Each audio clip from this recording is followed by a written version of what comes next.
Jio edu online class চ্যানেলে আমার সকল ছাত্রছাত্রীদের জানাই স্বাগত। তোমরা আগের ভিডিওতে দেখেছো গ্রহরূপে পৃথিবী আলোচনার সময় পৃথিবীর আকার সম্পর্কে আলোচনা করেছিলাম। আর শেষমেশ প্রমাণিত হয়েছে যে পৃথিবীর আকার গোলাকার, চ্যাপ্টা নয়। তা আজকে আমরা দেখব যে পৃথিবীর আকার যে গোল, তার মধ্যেও কি আবার কিছু সমস্যা আছে, সেটা আজকে আমরা দেখব। তাই আজকে যে বিষয়টা আলোচনা করব সেটা হলো অভিগত গোলক রূপে পৃথিবী, গোল নয়, অভিগত। এবার এই সম্পর্কে আমরা আজকে দেখব এবং জিওডের সম্পর্কে ধারণা আমরা আজ থেকে এখান থেকে নেব। প্রথমে আছে অভিগত গোলক রূপে পৃথিবী। এই অভিগত কথাটার মধ্যে এই গোলকটা কিন্তু গোলক থাকছে না। অভিগত প্রায় গোলাকার, কিছুটা চাপা এবং কিছুটা বাইরের দিকে বেরিয়ে আছে। অভিগত একদম গোল নয়। দেখো, আমরা পৃথিবীর এখানে একটা চিত্র এঁকেছি। প্রথমত গোলকের একটা চিত্র এঁকেছি, যেটা কালো কালারে দেখতে পাচ্ছ, কালো রঙের কালিতে যেটা আছে, তোমরা আশা করি দেখতে পাচ্ছ। এই কালো কালিতে যেটা এঁকেছি এটা কিন্তু গোল, এটা কিন্তু গোলক। আর এই নীল কালারে যে একটা রেখা টেনেছি গোলাকার বৃত্তাকার, সেটা কিন্তু অভিগত গোলক। তা এর এর কথার অর্থ হলো যে পৃথিবীর আকৃতি গোল নয়, অভিগত গোলক। এবার আমরা দেখব যে অভিগত গোলকটা কি রকম হয়ে আছে।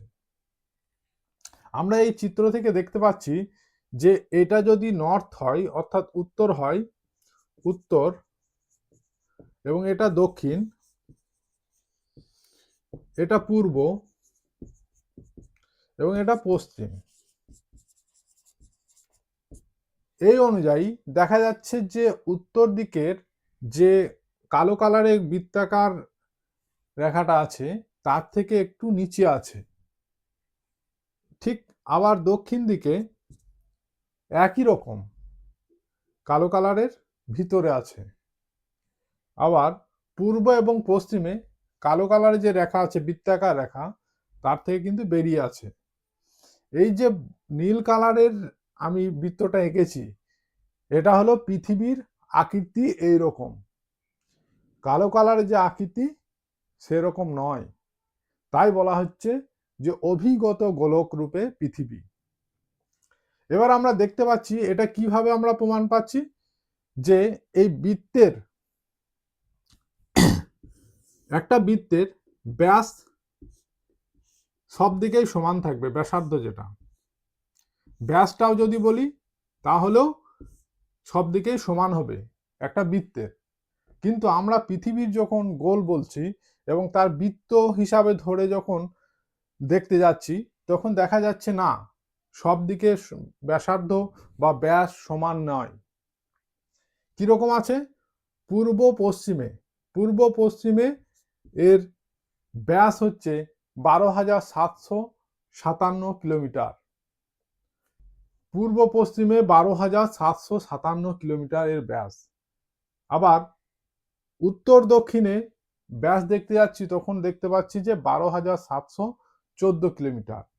অর্থাৎ 12,757 কিলোমিটার এই ব্যাসটা হচ্ছে উত্তর দক্ষিণে। অর্থাৎ এদিকে যে নিরক্ষরেখা আছে, নিরক্ষরেখা, বিষুবরেখা, এগুলো সম্পর্কে আমি আগামীতে পড়াবো, তোমরা ভিডিওতে অবশ্যই পেয়ে যাবে। এই নিরক্ষরেখা বরাবর যে ব্যাসটা আমরা দেখতে পাচ্ছি তার দূরত্ব হচ্ছে 12,757 কিলোমিটার।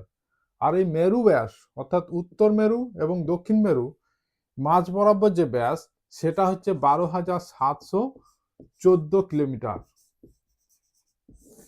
এই ব্যাস দুটো আমরা পাচ্ছি। তাহলে কিন্তু ব্যাস দুটো সমান নয়, এর মধ্যে পার্থক্য আছে। পার্থক্য কত আছে? পার্থক্য আছে প্রায় 43 কিলোমিটার। এই 43 কিলোমিটার পার্থক্য। কিন্তু গোলক যদি হয়ে থাকে, গোলাকার যদি হয়ে থাকে, তাহলে এই পার্থক্য থাকবে না।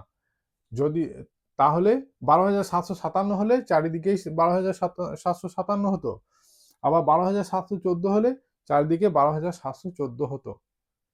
এই যে পার্থক্য, এই পার্থক্য দেখে আমরা বলতে পারি যে পৃথিবী গোলাকার নয়, অভিগত গোলক।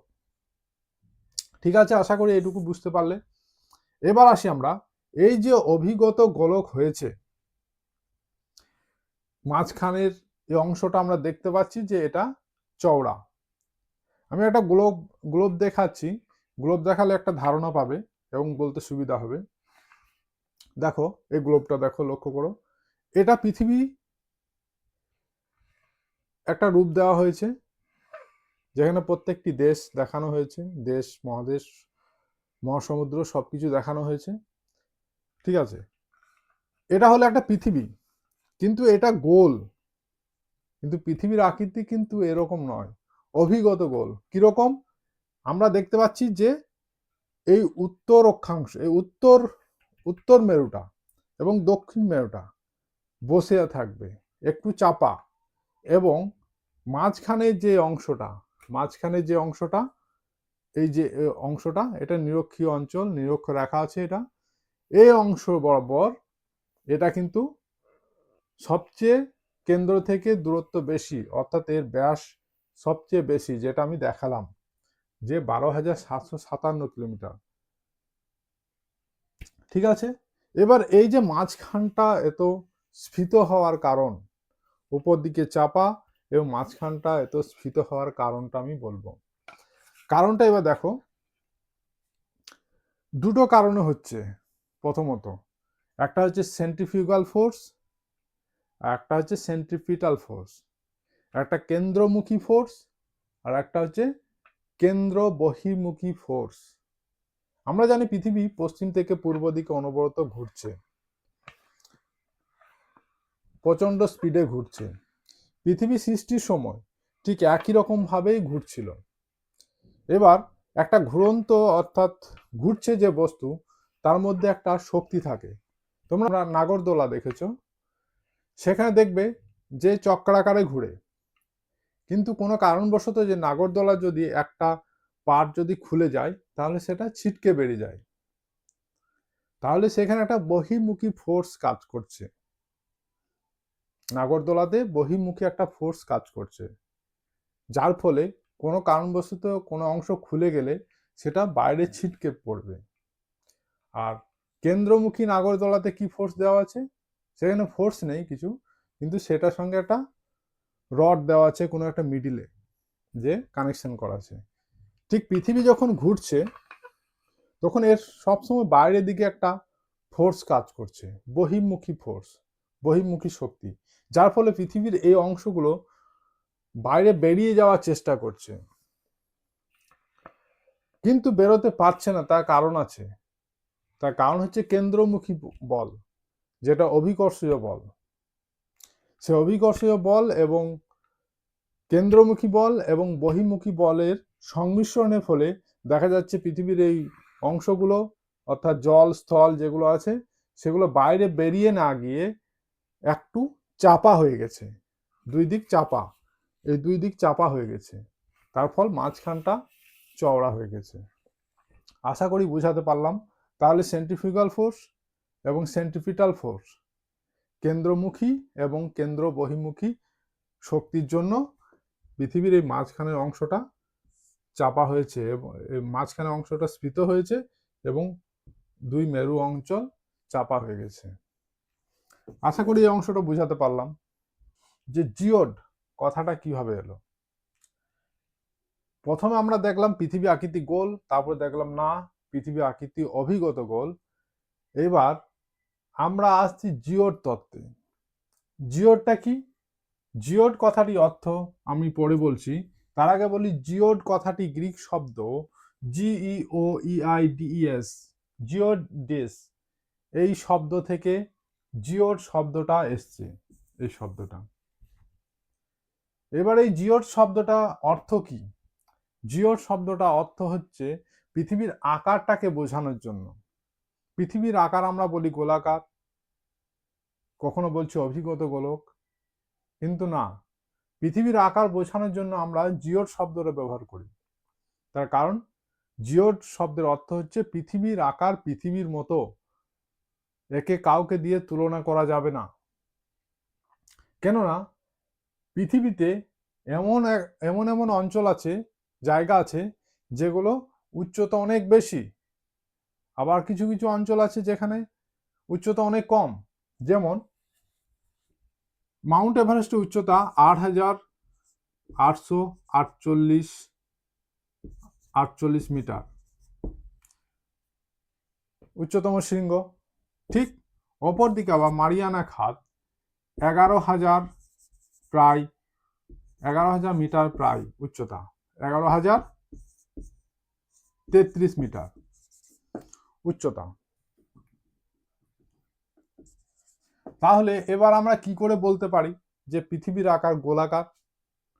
পৃথিবীর মধ্যে, এই গ্লোবে দেখো, পৃথিবীর মধ্যে যত জল আছে, মহাসমুদ্র যে জল আছে এবং অন্যান্য জায়গাতে সাগর, মহাসাগর যেগুলো আছে, সেই জল যদি আমরা সরিয়ে নিই, তাহলে যে ভূমিটা পড়ে থাকছে সেই ভূমিটা আকার কি গোল হবে?